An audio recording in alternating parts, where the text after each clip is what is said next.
దేశ రాజధాని ఢిల్లీ నిశ్శబ్దంగా ఉంది. కానీ ఆ నిశ్శబ్దం వెనక ఉత్కంఠ దాగుంది. రిపబ్లిక్ డేకు ఇంకా కొన్ని రోజులు మాత్రమే మిగిలుండగా దేశ భద్రతా వ్యవస్థ ఒక్కసారిగా అలర్ట్ మోడ్లోకి వెళ్ళింది. ఇంటెలిజెన్స్ వర్గాల టేబుళ్ల మీదకి వచ్చిన ఒక రిపోర్ట్ అధికారుల్లో హై టెన్షన్ నెలకొనేలా చేశాయి. ఇంతకీ ఆ రిపోర్ట్లో ఏముంది? ఎర్రకోట సాక్షిగా అసలేం జరుగుతోంది?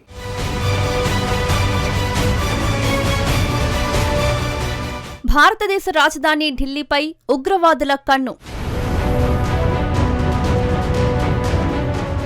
జనవరి 26న దాడులకు ఖలిస్తానీ ముఠాల sketch. Haryana, Delhi NCR, UP, రాజస్థాన్లో హై అలర్ట్. భారతదేశం తన 77వ గణతంత్ర దినోత్సవ వేడుకలను జరుపుకునేందుకు ముస్తాబవుతున్న వేళ ఉగ్రవాద ముఠాలు విధ్వంసానికి కుట్ర పన్నుతున్నాయన్న నిఘా వర్గాల హెచ్చరికలు సర్వత్రా ఆందోళన రేకెత్తిస్తున్నాయి. ఖలిస్తానీ ఉగ్రవాద సంస్థలతో పాటు బంగ్లాదేశ్ కేంద్రంగా పనిచేస్తున్న ఉగ్ర ముఠాలు దేశ రాజధాని ఢిల్లీ సహా పలు మెట్రో నగరాలను లక్ష్యంగా చేసుకున్నట్లు ఇంటెలిజెన్స్ బ్యూరో గట్టి హెచ్చరికలు జారీ చేసింది. ముఖ్యంగా జనవరి 26న వేడుకలకు విఘాతం కలిగించేలా విదేశాల్లో ఉన్న హ్యాండర్లు వ్యూహరచన చేస్తున్నట్లు సమాచారం. ఈసారి ఉగ్రవాదులు తమ పాత పద్ధతులను మార్చుకుని స్థానిక నేరగాళ్లను వాడుకుంటున్నట్లు నిఘా వర్గాలు వెల్లడించాయి. పంజాబ్, హర్యానా ప్రాంతాలకు చెందిన గ్యాంగ్స్టర్లను ఫుడ్ సోల్జర్స్ గా మార్చుకుని వారి ద్వారా ఆయుధాల సరఫరా, దాడులకు ప్లాన్ చేస్తున్నట్లు తెలుస్తోంది.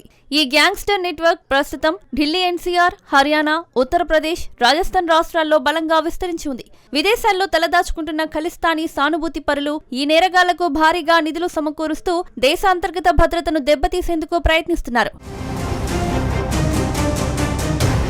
ఆయా నగరాల్లోని రద్దీగా ఉండే ప్రదేశాల్లో ఉగ్రముక్కలు గగనతలం నుంచి డ్రోన్ల ద్వారా దాడులు జరిపే అవకాశం ఉందని నిఘా వర్గాలు హెచ్చరించాయి. ఉగ్రవాద సంస్థలు తమ ఎజెండాను ముందుకు తీసుకెళ్లడానికి అంతర్గత భద్రతను దెబ్బతీసేందుకు క్రిమినల్ నెట్వర్క్లను ఉపయోగించుకుంటున్నాయని అధికారులు తెలిపారు. భద్రతా చర్యల్లో భాగంగా ఢిల్లీ పోలీసులు కీలక ప్రాంతాల్లో మోస్ట్ వాంటెడ్ ఉగ్రవాదుల పోస్టర్లను ప్రదర్శిస్తున్నారు. ముఖ్యంగా Khalistan tiger force chief Arshdeep Singh alias Arsh Dalla, Ranjit Singh Neeta వంటి వారి పేర్లు ఈ జాబితాలో ప్రముఖంగా ఉన్నాయి. మెట్రో స్టేషన్లు, రద్దీగా ఉండే మార్కెట్లు, మాల్స్ వద్ద నిరంతరం నిఘా కొనసాగుతోంది. అనుమానిత వ్యక్తుల కదలికలపై డేగ కన్ను వేసిన భద్రతా బలగాలు అణువణువు తనిఖీలు చేస్తున్నాయి. అలాగే గణతంత్ర వేడుకలు జరిగే కర్తవ్య పథ్, ఎర్రకోట పరిసరాలను పోలీసులు తమ ఆధీనంలోకి తీసుకున్నారు. ఇప్పటికే 4 దఫాలుగా మాక్ డ్రిల్స్ నిర్వహించి భద్రతా సన్నద్ధతను పరిశీలించారు. అనుమానాస్పద డ్రోన్లు, పారాగ్లైడర్లు ఎగరకుండా నో ఫ్లై జోన్ నిబంధనలను కఠినతరం చేశారు. ఇప్పటికే సుమారు 50,000 మందికి పైగా పోలీసులు, 65 కంపెనీల పారా మిలిటరీ దళాలు ఢిల్లీలో మోహరించారు. గణతంత్ర వేడుకల సందర్భంగా ఎలాంటి అవాంఛనీయ ఘటనలు జరగకుండా ముందస్తు చర్యలు తీసుకోవాలని అన్ని రాష్ట్రాల భద్రతా బలగాలకు స్పష్టమైన ఆదేశాలిచ్చినట్లు ఇంటెలిజెన్స్ బ్యూరో తెలిపింది. మరోవైపు ఢిల్లీ పోలీసులు ఆపరేషన్ గ్యాంగ్ బస్ట్ 2026 పేరుతో భారీ అణచివేత చర్యలు ప్రారంభించి ఇప్పటికే 850 మందికి పైగా అనుమానితులను అదుపులోకి తీసుకున్నారు. దాదాపుగా 9,000 మంది పోలీసులు ఈ ఆపరేషన్ లో పాల్గొన్నారని అధికారులు తెలిపారు. గ్యాంగ్స్టర్ మాడ్యూళ్లను విచ్ఛిన్నం చేయడానికి, వ్యవస్థీకృత నేరాలను అరికట్టడానికి ఒకేసారి 4,299 హైడౌట్స్ పై దాడులు చేశామని చెప్పారు. ఆపరేషన్ లో భాగంగా 690 కేసులను నమోదు చేశామని తెలిపారు. 300 అక్రమ ఆయుధాలు, 130 రౌండ్ల మందుగుండు సామాగ్రిని స్వాధీనం చేసుకున్నామని వెల్లడించారు. విచారణ కోసం 6,400 మందికి పైగా అనుమానితులను అదుపులోకి తీసుకున్నామని వివరించారు. రాష్ట్ర సరిహద్దుల్లో దోపిడీ, కాంట్రాక్ట్ హత్యలు, అక్రమ ఆయుధాల సరఫరా, ఇతర వ్యవస్థీకృత నేరాల్లో పాల్గొన్న నేరస్తులను లక్ష్యంగా చేసుకుని ఈ తనిఖీలు చేపట్టామన్నారు. ఆపరేషన్ కొనసాగుతున్నదని, మరిన్ని అరెస్టులు, రికవరీలు జరిగే అవకాశం ఉందని స్పష్టం చేశారు. భద్రతా వర్గాల సమాచారం ప్రకారం ఈసారి ఉగ్రవాద సంస్థలు నేరుగా భారీ దాడుల కన్నా చిన్న గుంపుల ద్వారా సైలెంట్ స్ట్రైక్స్ చేయాలనే వ్యూహంతో ముందుకెళ్తున్నట్లు తెలుస్తోంది. దీనివల్ల సాధారణ ప్రజలు అప్రమత్తంగా ఉండటం అత్యంత కీలకమని అధికారులు సూచిస్తున్నారు. అనుమానాస్పద వ్యక్తులు లేదా వస్తువులు కనిపిస్తే వెంటనే పోలీసులకు సమాచారం ఇవ్వాలని ప్రజలకు విజ్ఞప్తి చేశారు. కాగా నవంబర్ 10, 2025న సాయంత్రం 6:52 సమయంలో ఢిల్లీలోని ఎర్రకోట సమీపంలో కారు బాంబు పేలుడు సంభవించింది. ఈ పేలుడులో 13 మంది ప్రాణాలు కోల్పోయారు. ఈ పేలుడుతో గాయపడిన వారి సంఖ్య దాదాపు 24 మంది ఉన్నట్లు సమాచారం. వాస్తవానికి ఈ పేలుడు 14 సంవత్సరాల తర్వాత ఢిల్లీ శాంతికి విఘాతం కలిగించింది.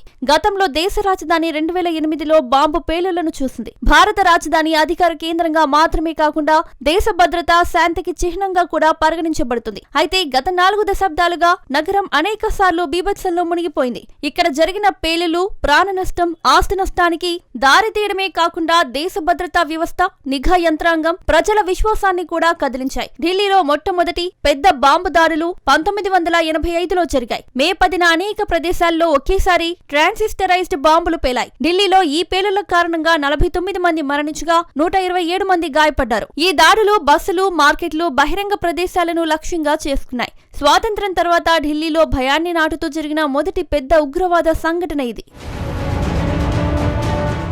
ఆ తర్వాత మే 21, 1996న లజ్పత్ నగర్ లోని సెంట్రల్ మార్కెట్ లో భారీ పేలుడు సంభవించింది. ఆ రోజు సాయంత్రం రద్దీగా ఉండే మార్కెట్ మధ్య జరిగిన భారీ పేలుడు కారణంగా 13 మంది మరణించారు, 38 మందికి పైగా గాయపడ్డారు. ఈ దాడికి జమ్మూ కశ్మీర్ ఇస్లామిక్ ఫ్రంట్ బాధ్యత వహించింది. కశ్మీర్ లో ఉగ్రవాదం వేగంగా వ్యాప్తి చెందుతున్న సమయం అది. దాని జ్వాలలు ఢిల్లీకి చేరుకున్నాయి. ఈ సంఘటన ఉగ్రవాదం ఇకపై సరిహద్దు ప్రాంతాలకే పరిమితం కాదని, రాజధానికి కూడా చేరుకుందని స్పష్టం చేసింది. 2005లో అక్టోబర్ 29న దీపావళికి కేవలం 2 రోజుల ముందు 3 ప్రదేశాల్లో ఒకేసారి 3 పేలుళ్లు సంభవించాయి. పహార్గంజ్, గోవిందపురి, సరోజినీ నగర్ మార్కెట్లలో జరిగిన ఈ పేలుళ్లు మొత్తం దేశాన్ని కుదిపేశాయి. ఈ బాంబు దాడి కారణంగా 62 మంది మరణించగా 210 మందికి పైగా గాయపడ్డారు. లష్కరే తోయిబాతో అనుబంధంగా ఉన్న ఒక సంస్థ ఈ దాడికి బాధ్యత వహించింది. పండుగల సమయంలో జరిగిన ఈ సంఘటన ఉగ్రవాదులు ఏ అవకాశాన్ని అయినా తమకు అనుకూలంగా ఉపయోగించుకోవచ్చని నిరూపించింది. సెప్టెంబర్ 13, 2008న ఢిల్లీ మరోసారి ఉగ్రవాదం జరిగింది. ఆ రోజు కరోల్ బాగ్, కన్నాట్ ప్లేస్,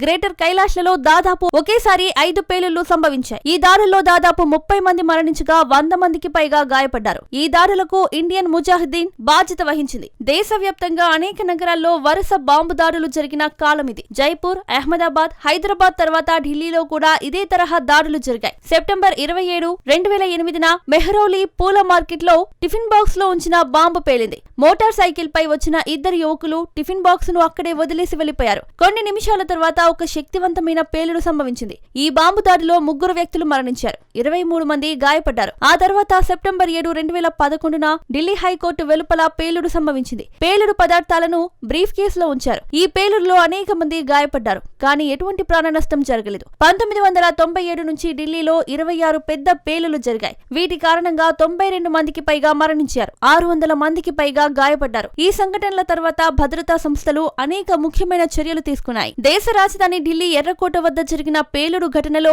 కళ్ళు బైర్లు కమ్మే వాస్తవాలు వెలుగు చూస్తున్నాయి. ముంబై 26/11 తరహాలో ఢిల్లీలో పేలుళ్లకు ముష్కర ముక్కలు కుట్ర పన్నినట్లు విశ్వసనీయ వర్గాలు తెలిపాయి. ముంబై నగరంలో 2008 నవంబర్ 26న Taj hotel, Oberoi Trident hotel, Chhatrapati Shivaji Maharaj terminal సహా 12 చోట్ల ముష్కరులు దాడులకు పాల్పడ్డారు. ఉగ్రవాదుల టార్గెట్ లిస్ట్ లో ఎర్రకోటతో పాటు India gate, constitution club, Gauri Shankar ఆలయం వంటి కీలక ప్రాంతాలు ఉన్నాయి. వీటితో పాటు దేశవ్యాప్తంగా పలు రైల్వే స్టేషన్లు, రద్దీగా ఉండే షాపింగ్ మాల్స్ లోనూ విధ్వంసం సృష్టించాలని పథకం రచించారు. జనవరి నుంచే ఈ కుట్రకు ప్రణాళికలు జరుగుతున్నట్లు విచారణలో వెల్లడైంది. ఈ కుట్ర వెనుక పాకిస్తాన్ కేంద్రంగా పనిచేసే జైషే మహమ్మద్ ఉగ్రవాద సంస్థ హస్తముందని అధికారులు ప్రాథమికంగా నిర్ధారించారు. అలాగే మతపరమైన ప్రదేశాలను టార్గెట్ చేసుకుని మత కలహాలను రేపేందుకు కుట్ర పన్నుతున్నారని వనరులు తెలిపాయి. ఈ ఉగ్రవాద మాడ్యూల్ అత్యంత శక్తివంతమైన 200 బాంబులను సిద్ధం చేసే పనిలో ఉన్నట్లు దర్యాప్తు వర్గాలు తెలిపాయి. ఢిల్లీ దేశ రాజకీయ పరిపాలనా కేంద్రం, ప్రధానమంత్రి కార్యాలయం, పార్లమెంటు భవనం, విదేశీ రాయబార కార్యాలయాలు వంటి